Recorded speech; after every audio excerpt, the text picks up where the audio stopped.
Algunas de ellas, que creo que tienen que ver con el tema de la muerte directamente, que lo plantea Alberelli, es tremendo y catastrófico el hecho de que las cosas no vayan por el camino que a uno le gustaría que fuese. Mucha gente dice, ¿por qué tuvo que morir? ¿Por qué? En realidad, Alberelli diría, ¿por qué no?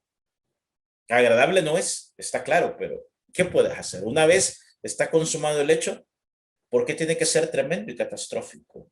¿Ya? La desgracia humana se origina por causas externas y la gente tiene poca capacidad o ninguna de controlar sus penas y perturbaciones. Esto es totalmente falso.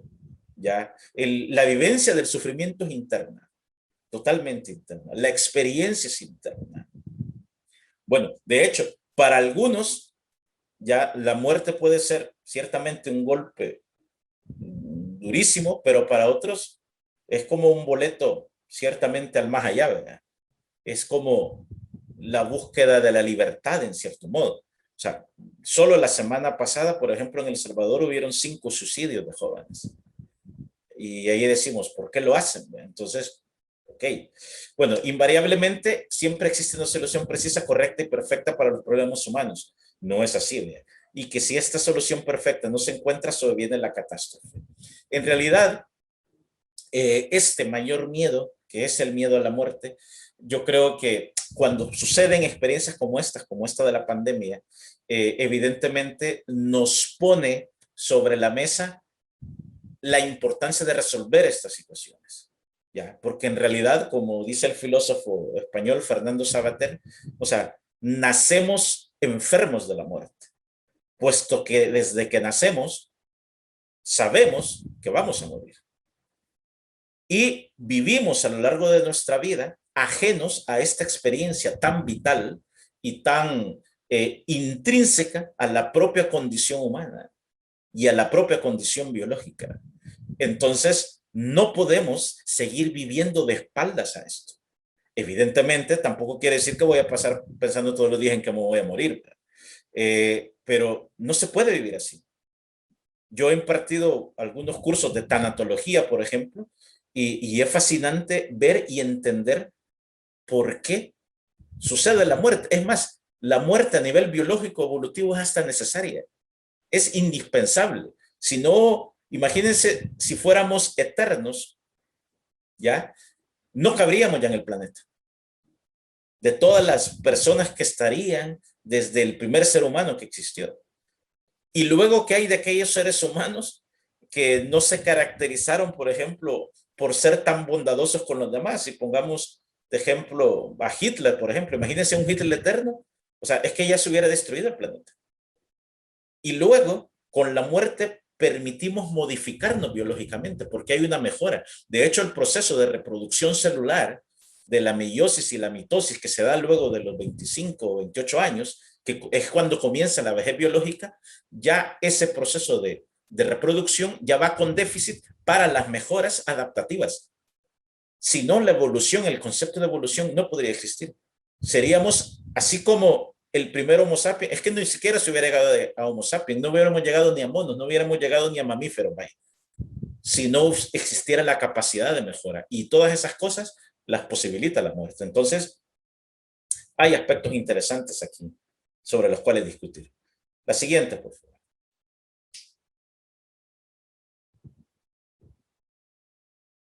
Ahora bien, desde la psicología de la salud, la psicología de la salud formalmente se constituyó en 1978 y es la división 38 de la Asociación Americana de la Psicología. Y la podemos definir con esta definición clásica de Joseph Matarazzo, que cuando él la definió dijo que iba a ser él planteó que esta definición era transitoria. Y ya lleva, imagínense, 40 años y con esa transitoriedad, porque en realidad se considera que es de las definiciones más asertivas o más precisas con respecto a lo que se entiende, ¿verdad? Por psicología de la salud. El conjunto de contribuciones específicas, educativas, científicas y profesionales de la disciplina de la psicología a la promoción y el mantenimiento de la salud. El subrayado es mío. Promoción y el mantenimiento de la salud. ¿Quiénes somos los encargados de promover y mantener la salud de la población desde el área psicológica? Directamente los profesionales de la psicología de la salud, la prevención y el tratamiento de la enfermedad y la identificación de los correlatos etiológicos y diagnósticos de la salud, de la enfermedad y las disfunciones relacionadas. Sin lugar a dudas, la psicología de la salud también es una herramienta importante en la era post-pandemia. ¿Para qué? Para que no nos vuelva a agarrar desprevenidos, porque pandemias siempre van a haber. ¿Para qué? Para fortalecer nuestro sistema inmunológico. Sabemos, hoy por hoy se sabe cómo podemos mantenernos sanos, relativamente hablando, ¿verdad? Claro está, porque siempre hay un margen de error, ¿ya? Pero sabemos, hay muchos estudios que dicen cómo tener un estilo de vida saludable. Y en eso, evidentemente, ayuda muchísimo para el afrontamiento ante circunstancias como estas y hay que aplicarlas en esta era post pandemia que esperemos que llegue pronto. La siguiente, Alejandro. Morrison y Bennett sostienen que existen fundamentalmente 4 enfoques o áreas de la psicología de la salud que van creciendo y desarrollándose paralelamente. Por un lado, la psicología de la salud pública, que pone énfasis en todos estos aspectos sanitarios vinculados a los organismos institucionales de cada estado gobierno, tales como programas de inmunización, justamente afrontamiento de epidemias y educación para la salud, ya a nivel global, a nivel de toda la población, a nivel de la sociedad. Una psicología comunitaria de la salud, que es la aplicación concreta de los aspectos teóricos, propiamente los aportes científicos de la esencia de la psicología de la salud a los diferentes grupos y comunidades, la psicología crítica de la salud, que es un campo de estudio emergente cada vez más, ¿verdad? Que se caracteriza por una criticidad constructiva y propositiva a la psicología de la salud tradicional, puesto que hoy se habla de muchos aspectos revolucionarios con respecto a la salud. Hay mucha integración, por ejemplo, ahora se habla de medicina integrativa, ya que combina aspectos de homeopatía con alopatía, los aspectos propiamente incluyentes de ambos aspectos. Entonces se sabe que esto es positivo en realidad, puesto que esto es bien interesante, fíjense, porque la premisa hipocrática, que es quien se considera el padre de la medicina, en realidad él hablaba de elementos tanto alopáticos como homeopáticos. ¿En qué sentido? De que se facilitaba la cura tanto desde los opuestos como desde las semejanzas. Y la medicina alopática o la medicina convencional, la que conocemos, la que se conoce al menos como científica, funciona sobre la base del opuesto. ¿Ya? Un medicamento sirve para contrarrestar algo malo que tiene el organismo, ¿verdad? Sobre la base del opuesto, pero también sobre la base de la semejanza. Fue un principio hipocrático importante. Entonces, todas estas cosas son interesantes, ¿verdad? Porque la combinación de todos estos conocimientos es lo que permite entender de forma más holística y más integral cómo funciona el ser humano y evidentemente cómo podemos ayudar. La siguiente, Alejandro. Y por último tenemos la psicología clínica de la salud, que es el área al cual yo me remito, ya que combina la atención de la psicología clínica sobre la prevención, evaluación y tratamiento de la enfermedad y el cuidado de la salud desde un marco biopsicosocial. Eh, por ejemplo, los que somos psicólogos clínicos de la salud atendemos a pacientes con enfermedades orgánicas. Yo atiendo a pacientes con cáncer. He atendido a muchos pacientes con cáncer. Atiendo a pacientes con lupus. Actualmente tengo a una paciente con lupus. Atiendo a pacientes con esclerosis. Atiendo a pacientes con síndromes funcionales, que es lo que se conoce en psicosomática. Colitis, gastritis, toda la citis. Y que, obviamente, este tratamiento incluye con el médico respectivo. Ya no quiere decir que yo como psicólogo de la salud voy a curar a la persona, no. La persona necesita los tratamientos oncológicos, reumatológicos, gastrointestinales, etcétera, que requiere. Pero mi labor es de acompañamiento. ¿Para qué? Para fortalecer el funcionamiento mental de tal forma que la persona pueda enfrentar de mejor manera su enfermedad y salir de ella, y todo a nivel psicológico. Entonces, esta área la podemos dividir en tres: la psicosomática, que es una teoría que trata de abordaje y la comprensión de lo que ocurre en el psiquismo del individuo, que reacciona obviamente a los traumatismos cayendo enfermos. Y a partir de esto hay una forma de psicoterapia también. La psiconeuroinmunología, que es un área emergente fascinante, y esto tiene mucho que ver con la pandemia, porque sabemos que en realidad el virus es capaz de matar, pero no mata a todos. Y ahí está el punto. ¿Por qué a unos sí los mata y a otros no? Y ahí es donde se habla y se dice, porque esta es una persona de riesgo. ¿Pero qué quiere decir una persona de riesgo? ¿Por qué está en riesgo? ¿Qué es lo que ha hecho que sea riesgosa su condición de salud? ¿Ya? Y mucho tiene que ver con el débil sistema inmunológico, sin lugar a dudas. Aquellos sistemas inmunológicos fortalecidos pueden enfrentar de mejor forma cualquier bacteria, cualquier virus y cualquier amenaza exterior. Enfrentarla de mejor forma, porque es el sistema inmunológico, los linfocitos T o las células killer, como se conocen, son el ejército del cuerpo. Y si yo tengo un ejército bien entrenado, bien alimentado, tengo un gran ejército, voy a poder enfrentar los combates contra aquellos patógenos que nos afectan.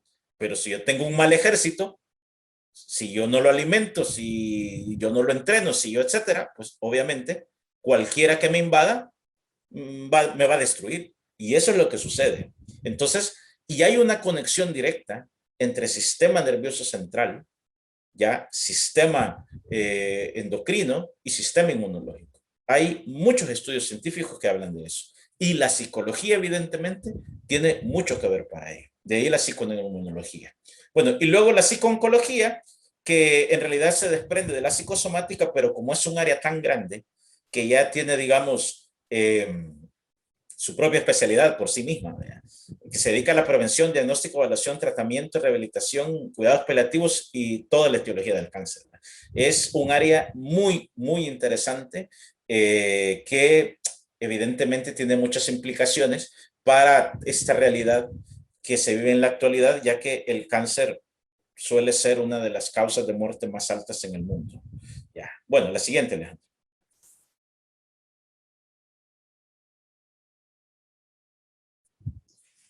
A la psicología de la salud le interesa mucho este tema de conductas de enfermedad. Conductas de enfermedad. Este concepto fue acuñado por Mechanic desde 1962 y lo define como las peculiaridades individuales de las respuestas que tienen las personas ante la situación de enfermedad. Es decir, cuando yo percibo, sé o creo que estoy enfermo, ¿cómo actúo?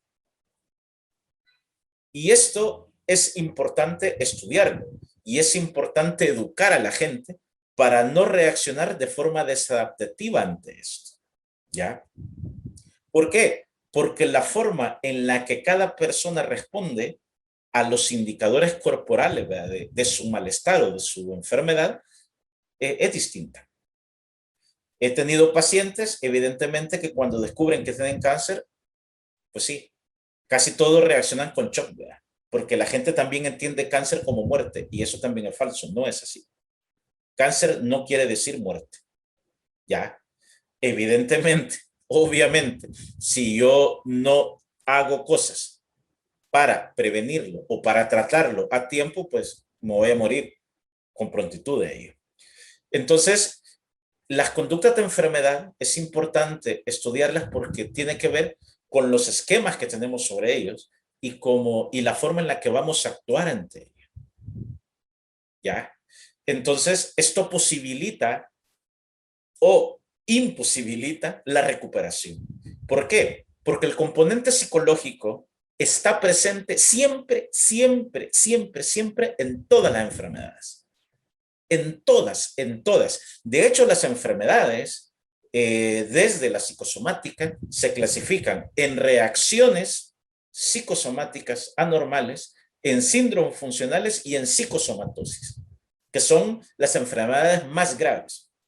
O sea, todo va desde una reacción, por ejemplo, una reacción eh, una reacción psicosomática propiamente dicha sería una diarrea. Yo como algo que me hace daño directamente, o tengo una emoción y me dan una noticia de que me han despedido del trabajo y tengo deudas y todo lo demás y me da diarrea, por ejemplo. Esa sería una reacción psicosomática directamente.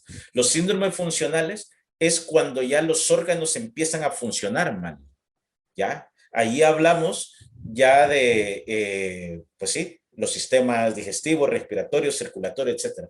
Y la psicosomatosis son cuando ya los órganos o los sistemas orgánicos no solo funcionan mal, sino que ya están dañados, ya hay lesiones y eso tiene implicaciones más graves. Entonces, ¿qué hacemos ante todo eso? Importante, ya estudiarlo e importante educar a la población para fortalecer su sistema inmunológico y así, cuando venga cualquier pandemia, el ser humano va a estar más fortalecido. Ya. La siguiente. ¿No?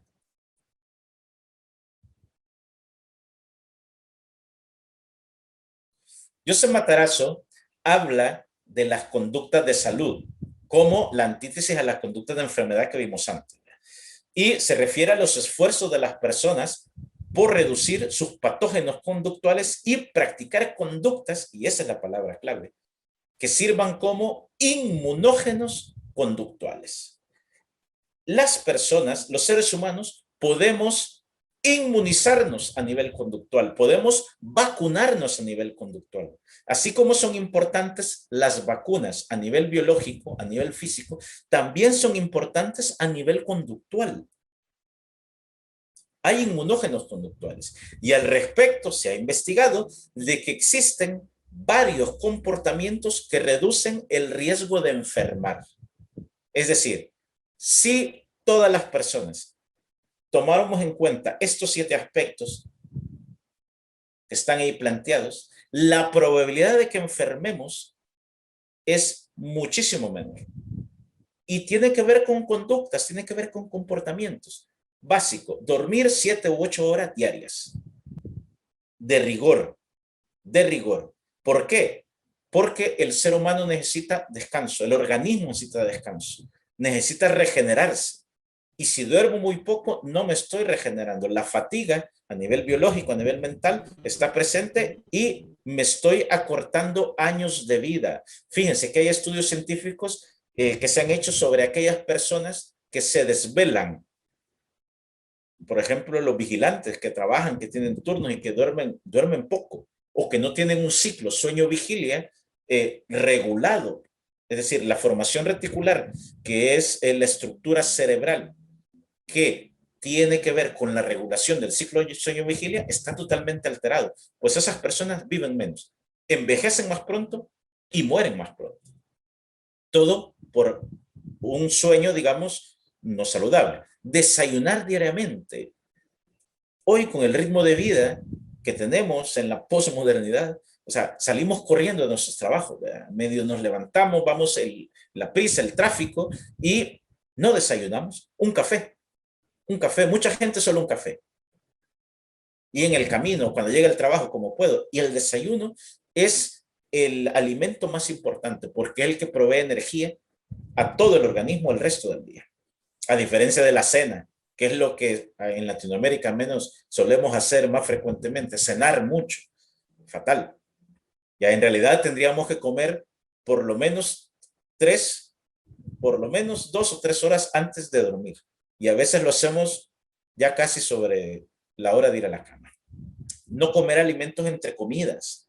O sea, se sabe que aquellas culturas, aquellas sociedades que más pasan comiendo mañana, tarde y noche son las que más se enferman. ¿Ya por qué? Porque está obligando a su sistema digestivo y a su metabolismo a que esté procesando alimentos todo el día. Entonces está sobresaturando el organismo para eso. Entonces fatal. Mantener el peso adecuado a la talla, el índice de masa corporal. Ya en ese sentido, ¿saben cuáles son los países de Latinoamérica con más tasas de obesidad? ¿Adivinen cuál es el primero? Y eso lo dicen los estudios también, México. Y es que en México tienen una comida riquísima, pero en exceso hay problemas. Y el segundo, Chile, en Latinoamérica. ¿ya? Entonces, hay hay que comer rico, pero con medida, sin excesos. No fumar. El tabaco, fatal. Fatal, fatal para el sistema respiratorio, para las arterias, a mal. Tomar alcohol moderadamente, ¿ya? Moderadamente, no hasta emborracharnos, no hasta intoxicarnos, ¿ya? Porque, o sea, vamos a ver, las drogas siempre han estado presentes en la historia de la humanidad. A mí me gusta mucho esta obra de Antonio Escobotado, La historia general de las drogas, porque habla desde los orígenes de las drogas, desde los inicios de los prehomínidos casi. Bueno, de hecho, hasta animales se drogan, ¿verdad? ¿Sí? Consumen hierbas muchas veces con el simple, hay estudios, murciélagos que comen cosas solo porque son alucinógenos. Entonces, pero el problema es los excesos, los excesos. Por eso dice tomar alcohol moderadamente. Y luego, practicar una actividad física con regularidad. Somos seres de movimiento. O sea, necesitamos. Y esto, fatal, porque con la cuarentena, con lo de la pandemia, con el encierro, es el sedentarismo a la orden del día. Y eso hace más vulnerable. De hecho, vamos a ver, cuando con esto de la pandemia se dice, ok, usted es una persona más vulnerable, usted es una persona de riesgo. ¿Pero por qué? Generalmente es porque tiene condiciones como estas que lo hacen de riesgo. Entonces, esto se puede evitar. No quiere decir de que si usted hace esto, nunca se va a morir o no se puede enfermar. Es que sí, claro, pero la probabilidad se reduce. La probabilidad se reduce y considerablemente, sin lugar a dudas. La siguiente, Alejandro.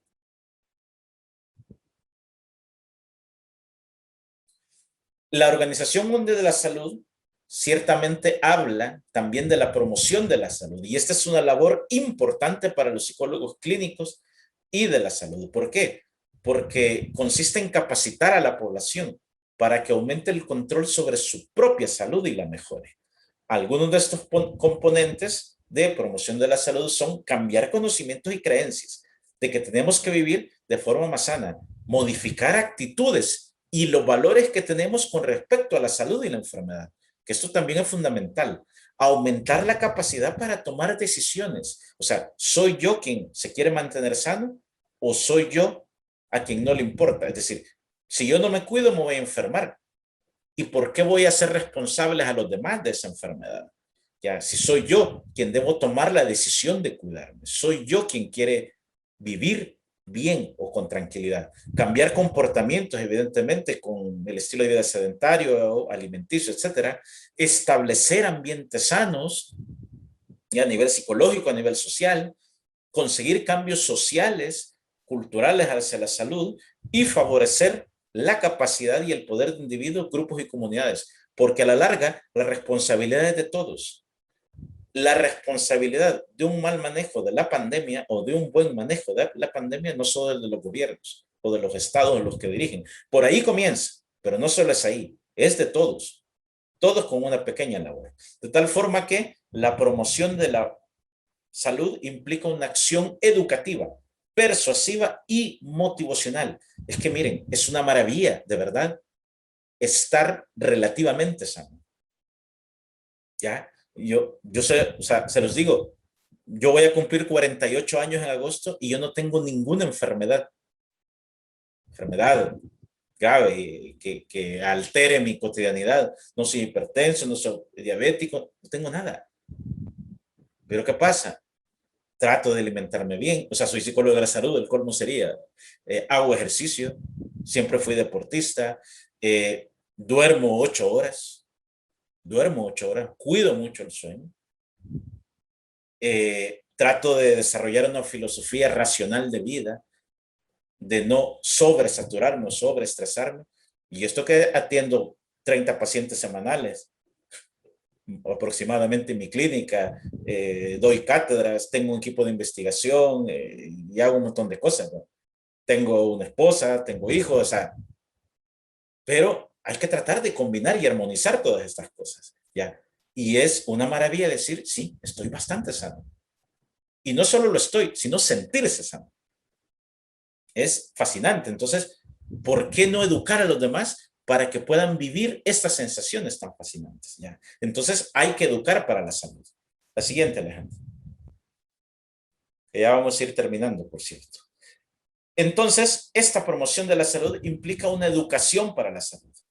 Y esto es un proceso planificado y sistemático de comunicación y de enseñanza-aprendizaje, orientado a hacer fácil la adquisición, elección y mantenimiento de las prácticas saludables y hacer difíciles las prácticas de riesgo.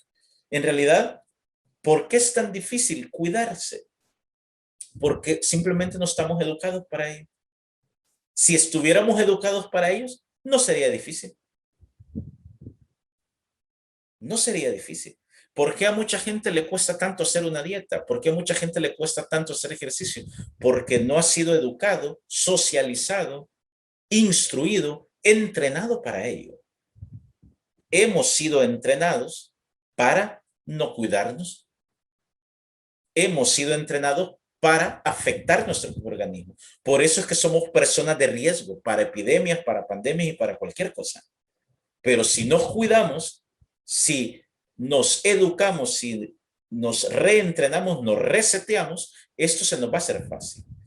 De tal forma que la promoción de la salud y la educación de la salud están intrínsecamente relacionadas ya.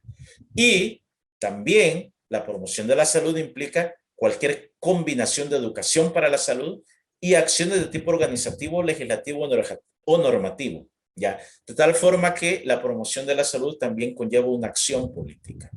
La siguiente, Alejandro. Y con esto ya termino por aspectos de tiempo. La psicología clínica tiene como principal tarea en la era post-pandemia facilitar el ajuste psicológico de las personas a su propia realidad, construyéndola y modificándola en base a sus propias necesidades y demandas, así como reconstruir y recuperar aquellas pautas de vida plenamente funcionales que existían antes de la pandemia de COVID-19. ¿Por qué? Porque hay que recuperar lo bueno que ya teníamos. Las relaciones sociales, las relaciones interpersonales, recuperar la cotidianidad, pero una cotidianidad sana, una cotidianidad en salud. En realidad, el virus mata, pero mata, cualquier virus va a matar a aquel organismo vulnerable. A un organismo fortalecido, difícilmente lo va a matar. Es la realidad. Difícilmente lo va a matar. ¿Por qué? Porque el organismo está fortalecido. Entonces, ¿en dónde está el problema? ¿En los virus? No. El problema mayor no está en el virus, sino en el escenario y el contexto, el clima biológico, como diría Bruce Lipton ciertamente, el clima biológico al cual, biológico y psicológico, al cual llega el virus. Ahí está el problema. Entonces, la psicología clínica tiene una gran labor en esta era post-pandemia COVID-19, para que el ser humano esté más preparado ante futuras pandemias. La psicología de la salud es una herramienta muy valiosa para promover conductas saludables que fortalezcan el organismo y al sistema inmunológico en particular, con el fin de reducir las vulnerabilidades somáticas ante futuras pandemias o amenazas a la salud.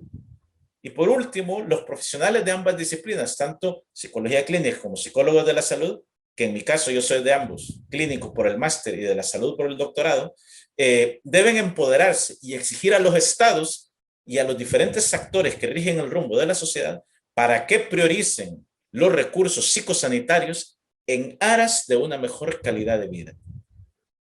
Porque eso es lo que se trata.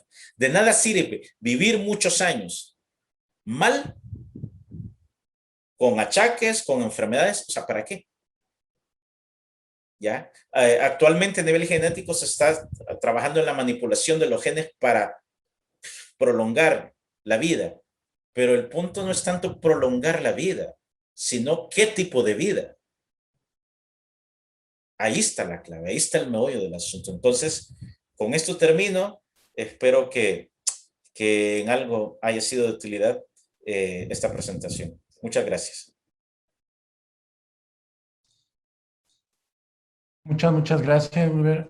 Ahí, déjenme dejar de compartir, ok. Muy bien.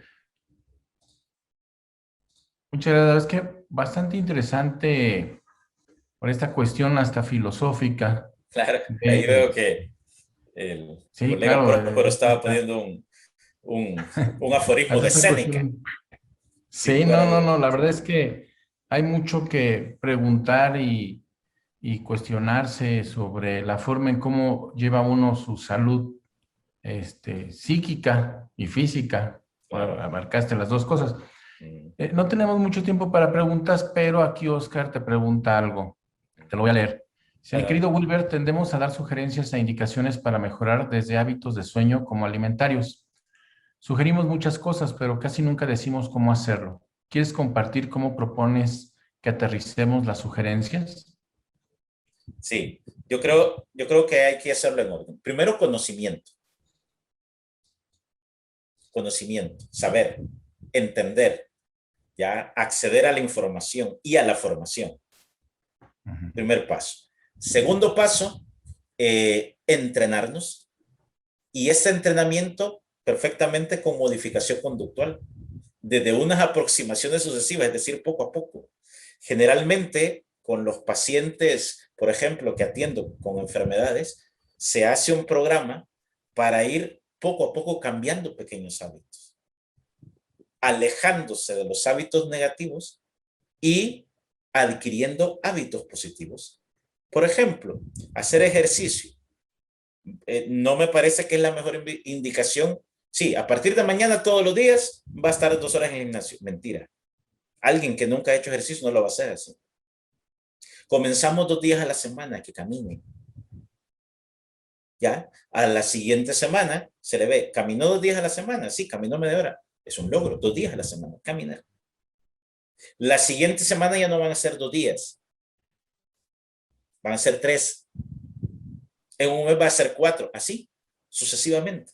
Los cambios no tienen que ser abruptos, son paulatinos. Luego, rodearse de estímulos facilitadores de salud. Si yo veo, por ejemplo, videos en YouTube de la importancia que es la salud, del ejercicio, de la alimentación, yo me voy a estar nutriendo psíquicamente de eso. Pero si para mí esto es ajeno, no lo voy a tener en mi realidad, no voy a formar parte de mi realidad. ¿Ya? Tratar de relacionarme y de buscar ambientes más sanos, eso también ayuda. Si, por ejemplo, todos mis amigos son amigos de que consumen tequila todos los viernes y todos los sábados, está bien que tenga esos amigos. Es una maravilla. Pero también debo de tener otro tipo de amigos, no solo esos, en otras circunstancias. Entonces, tiene que ver mucho con los ambientes. Pero es algo gradual, es algo paulatino. Y los refuerzos no solo vienen dados desde el exterior, sino que desde cómo me siento. ¿Ya? Porque aquí los refuerzos son que te va a decir tu familia, tu esposa, tus amigos, te van a decir, hey, puya, te veo mejor, ¿verdad? Te ves mejor, te ves menos cansado, te ves más con más energía. Refuerzos sociales. Y los propios refuerzos internos de sentirse bien. Es que a quien no le gusta sentirse bien. ¿A quién le gusta tener dolores? ¿A quién le gusta andar, ay, que la columna, ay, que no me puedo agachar por el peso? A nadie le gusta. Entonces, es algo gradual, ¿verdad? Que incluye todos esos aspectos. Ok, pues muchas gracias. Nomás un comentario de Oscar que dice, como dice Séneca, más vale vida plena que larga. Exacto. Sin ¿Sí? duda, sin duda. Bueno, Fascinante. pues Ok. muchas gracias, doctor Wilber. Muchas gracias, Wilber Bueno, Castellón, por tu compartir tu experiencia, tus conocimientos, por siempre apoyarnos. La verdad es que desde hace años, ¿no? Nos has apoyado claro, y te a la orden. agradecemos. Muchas gracias por eso y que nos des un punto de vista diferente al que tenemos acá en México y que vemos que podemos compartir muchas cosas Claro, y claro. que inclusive el cambio de vida, como decía el de la Trek, ¿cómo se llama? Albert Ya se me Ellis. fue el nombre. Albert Ellis, Uh-huh. ¿sí? No solamente hay cambios conductuales, sino tiene que haber un cambio de filosofía de vida, ¿no? Así Como es, bien sin lo duda. mencionaste en tu Ok, conferencia. Pues ok. muchas gracias, Wilber, Bueno, muchas gracias, muy estupendo. agradecidos. Gracias por Un honor invitarme. tenerte por acá. Bueno, un placer, un placer. Hasta luego. Bueno, chao.